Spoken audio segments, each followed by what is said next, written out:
Camuflada entre consejos de estilo de vida y comentarios banales, con el envoltorio perfecto de la belleza y de la felicidad, la ultraderecha trata de convencer a millones de mujeres de que el feminismo es su enemigo. De fondo, una batalla electoral.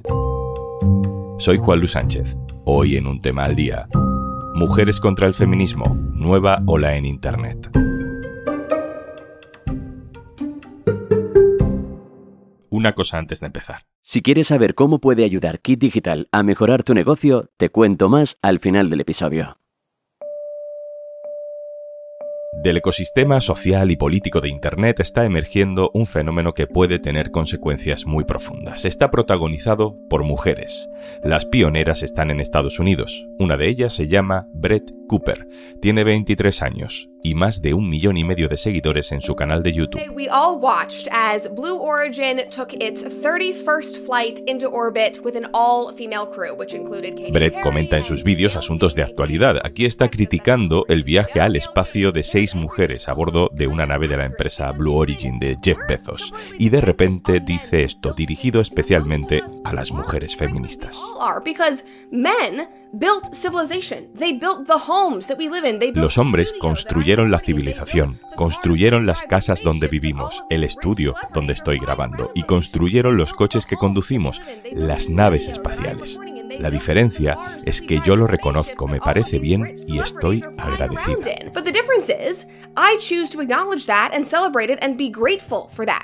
Otra de esas voces es la de Candace Owen. Es otra influencer, 36 años, tiene más de 4 millones de suscriptores en su canal de YouTube y sus cifras no paran de subir. It just terrifies me that women will not stand up to this and say that there is a very clear difference between rape and opportunity. And so I am just, again, shocked.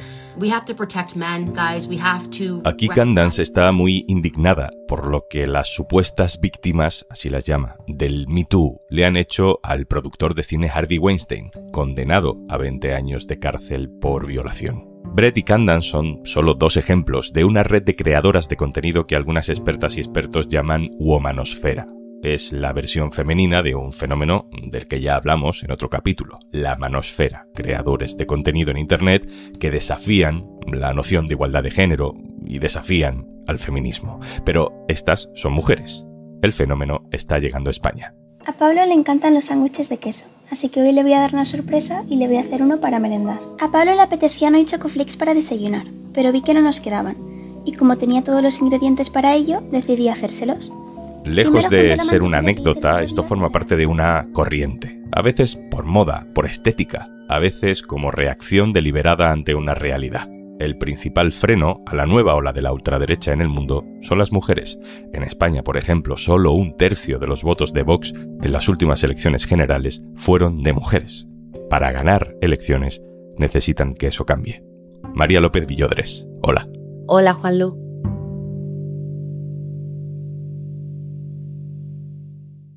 María López Villodres es compañera del diario.es, siempre con el radar puesto para cazar tendencias sociales en Internet. María, cuéntanos cómo es la mujer ideal según esta corriente. Bueno, estas mujeres de la womanosfera se enmarcan dentro de una visión esencialista de género del mundo. Ellas creen que el hombre debe proveer, que debe ser el sostén económico de la casa, y que las mujeres están destinadas a ser sumisas y a encargarse de los cuidados de su hijo y marido, ¿no? Y para conseguirlo ponen mucho el foco en su físico y en cuidarse con esa intención de satisfacer no solo las necesidades de este hombre, sino también su mirada.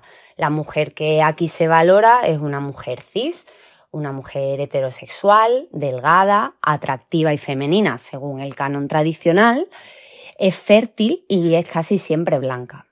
En esta visión de la mujer y de la familia que proyectan, es cierto que no aparece un mensaje o un contenido explícitamente racista o excluyente, pero lo que sí hacen es decirle a las personas racializadas que no se consuman hablando de raza o de desigualdades y que serían más felices si pasan de ello. Esta estrategia de desactivar y de desincentivar la lucha es parecida a la que usan respecto al feminismo, que va acorde a su agenda antifeminista y anti-LGTBI. Te dicen, mujer, no te enfades, no pierdas el tiempo peleando por tus derechos y acomódate en esta forma de vida, ¿no? Que vas a ser mucho más feliz cumpliendo pues, con tu papel, entre comillas, como mujer.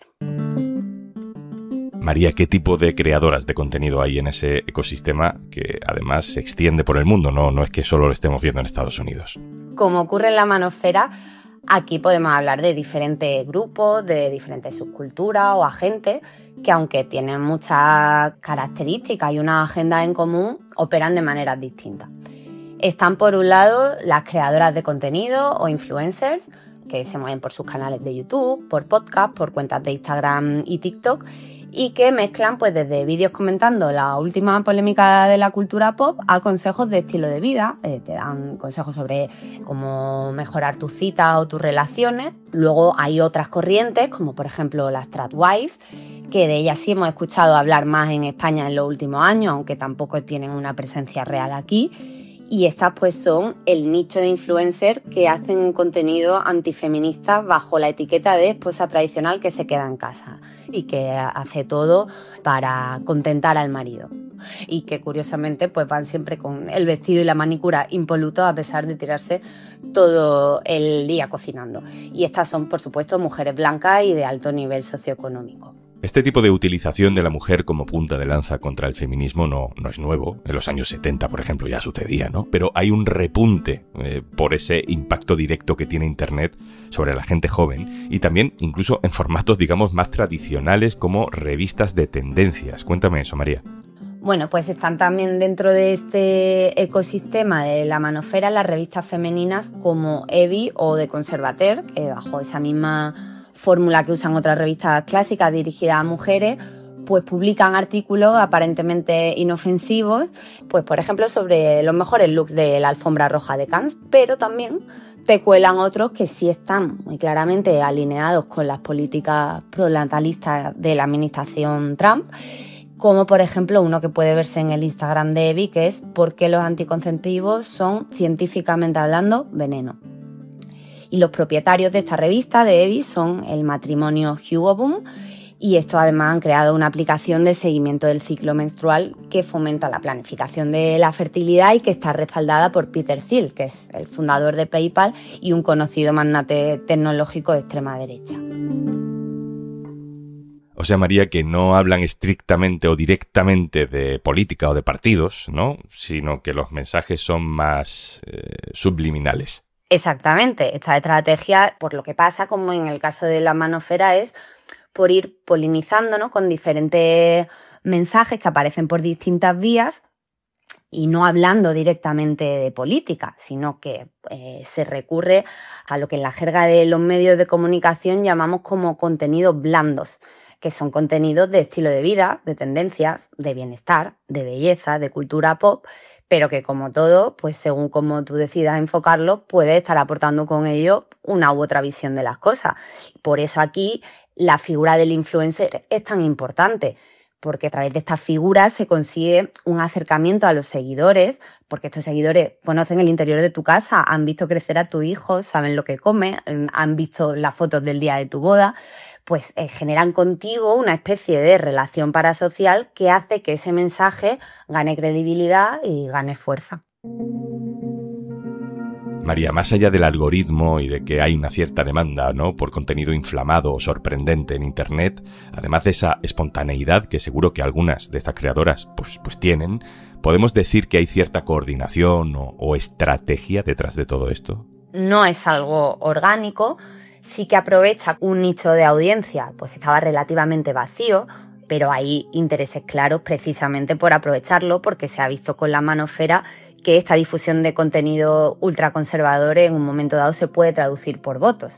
Aunque sí que hay muchas de estas influencers o usuarias de redes que se unen a las tendencias de creación de ciertos contenidos pues de una manera a lo mejor poco deliberada, sí que vemos como muchos de esos nombres propios de la womanofera sí colaboran con ese ecosistema de medios tradicionales de corte conservador, y de hecho el New York Times y The Verge han publicado cómo la organización Turning Point USA, que se encarga de la difusión de estos valores conservadores en entornos estudiantiles, pues ha invertido millones en crear ese ecosistema de medios alternativos conservadores, en formar a más de 350 influencers, y como tienen incluso guías de estilo, ¿no?, que incluyen indicaciones sobre cómo deben ser esos contenidos, que no sean abiertamente racistas ni intolerantes, que no se peleen, que no generen discusión en pantalla y que el tono que usen sea provocador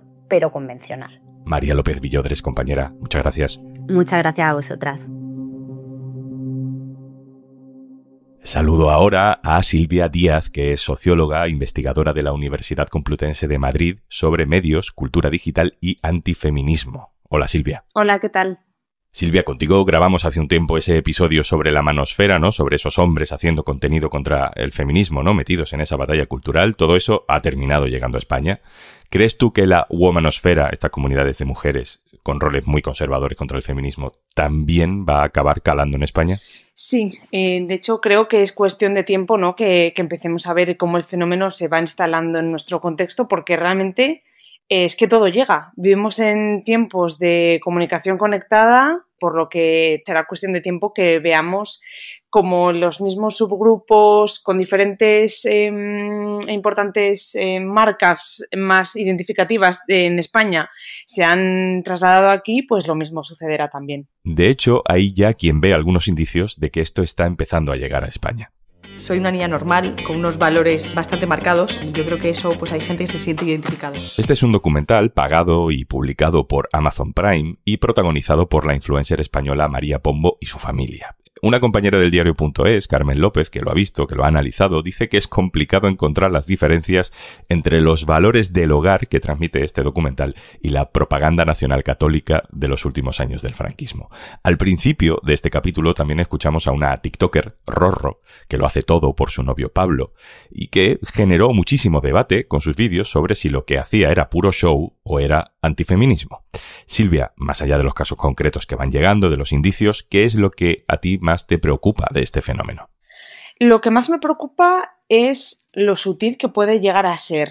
Creo que hay diferentes partes de lo que se conoce como la womanosfera, que tienen pues una parte que está muy politizada, que bueno, pues está claro, si te gusta ese contenido lo vas a consumir, pero ya sabiendo a lo que te enfrentas, mientras que hay otro contenido mucho más sutil, pero sí que utiliza muchos recursos pues estéticos, que poco a poco van sedimentando una ideología de una forma mucho más sutil, mucho más silenciosa, y que puede llegar a mucha más gente que no puede estar de acuerdo con un contenido más político, ¿no? Es un contenido mucho más mainstream, por lo que llega a más gente y las ideas se permean de una manera que ni siquiera te das cuenta, y poco a poco pues se te va orientando hacia un terreno político en el que tu aceptación pues cada vez va siendo un poco más mayor. Silvia, las creadoras de contenido de este tipo de vídeos pues son de la generación Z, son millennials, entre 20 y 35 años. Su público, entiendo, al que se dirigen es más o menos de la misma edad. Mi pregunta es ¿por qué hoy en día una mujer joven puede sentirse persuadida por un mensaje que en el fondo es tan retrógrado? Pues me parece una pregunta muy pertinente, porque es verdad que por lo menos lo que nos llega del mundo anglosajón, especialmente de Estados Unidos, donde la womanosfera ya está como mucho más presente y visible, es que son las mujeres más jóvenes, las chicas más jóvenes, las que pueden sentir pues cierta tentación, si no de cuadrar completamente e ideológicamente con estos discursos, sí sentirse un poco atraídas por ello. Y creo que uno de los grandes problemas a los que se enfrenta esta juventud es pues, que se enfrenta en un futuro muy incierto, marcado por las desigualdades económicas, de género, de clase. Entonces piensas, bueno, pues ¿para qué voy a perder todo mi tiempo en una empresa generando riqueza por una persona que es mi jefa, en la que yo no me siento realizada, no quiero pasar todo el tiempo en la oficina? Entonces, estos discursos de la vuelta a, por lo menos en cuanto a las mujeres, ¿no?, de la vuelta a la casa, se te vende como un trabajo de realización personal, de qué te hace más feliz, trabajar en informes que ni te van ni te vienen, o la crianza de tus hijos, ¿sabes? Te apela a las emociones más personales, donde tú puedes construir algo que es tuyo y que está basado en el amor, no está basada en la alienación laboral. Silvia, terminamos. No se trata de culpar a las mujeres, ni siquiera a estas creadoras de contenido del auge de la ultraderecha, porque eso es un fenómeno eminentemente masculino, pero sí de entender por qué pasa, ¿no? O por qué, de pronto, el voto, la ideología de las mujeres se ha convertido en la clave del futuro. Sí, totalmente. Para mí las mujeres son clave, interlocutoras para blanquear el discurso de la extrema derecha y de los movimientos conservadores. ¿Por qué? Porque hacen mucho más digerible el discurso. Los hombres dirigen su discurso hacia otros hombres, las mujeres dirigen su discurso hacia otras mujeres. Que un hombre diga cosas misóginas va a ser más difícil de ser digerido por un público mayoritariamente femenino. Pero si lo hace una mujer, oye, pues se crea cierto consenso de, bueno, pues si lo dice una mujer no será para tanto, ¿no? Si son las propias mujeres las que se posicionan en contra del aborto o en contra de la igualdad económica salarial, pues como que poco a poco puedes ir aceptándolo porque la ves como una interlocutora válida que tiene tus intereses también como mujer, ¿no? Entonces creo que son fundamentales para blanquear y para normalizar y seguir convirtiendo que este discurso que antes, o hace 10, 15 años estaba en los márgenes, se considere como algo completamente normal y una posición ideológica y política válida. A mí me gustaría seguir observando cómo las mujeres siguen siendo colocadas estratégicamente en posiciones de poder en grupos conservadores. Y es que no nos hace falta mirar más allá que España. Han sido las mujeres de Vox las que han liderado la batalla contra cualquier tipo de mejora o de desarrollo en políticas públicas en clave de género, en clave feminista. Tú miras los debates parlamentarios y es que son las mujeres de Vox, los hombres no están en esas sesiones parlamentarias, o si están completamente silenciados. Entonces, sí, yo les veo como, bueno, pues actores críticos cruciales. Silvia Díaz, Universidad Complutense. Muchas gracias. Nada, gracias a vosotras. Y antes de marcharnos, gracias a Kit Digital, empresas como Fruterías Helio han digitalizado sus negocios. Una de las cosas que nos ha venido súper bien es para el tema de los fichajes de los trabajadores. Para nosotros todo más informatizado, todo mejor. Solicita ya tu bono digital. Kit Digital es una iniciativa del Gobierno de España gestionada por Red.es. Infórmate en el 900-909-001 o en acelerapyme.es. Colabora Cámara de Comercio de España. Financiado por la Unión Europea. Next Generation. Plan de recuperación. Gobierno de España. Esto es Un Tema al Día, el podcast del Diario.es. Si te gusta lo que hacemos, necesitamos tu apoyo. Hazte socio, hazte socia del Diario.es en el Diario.es/socio. El podcast lo producen Carmen Ibáñez, Marcos García Santonja e Izaskun Pérez. El montaje es de Pedro Nogales. Yo soy Juan Luis Sánchez. Mañana, otro tema.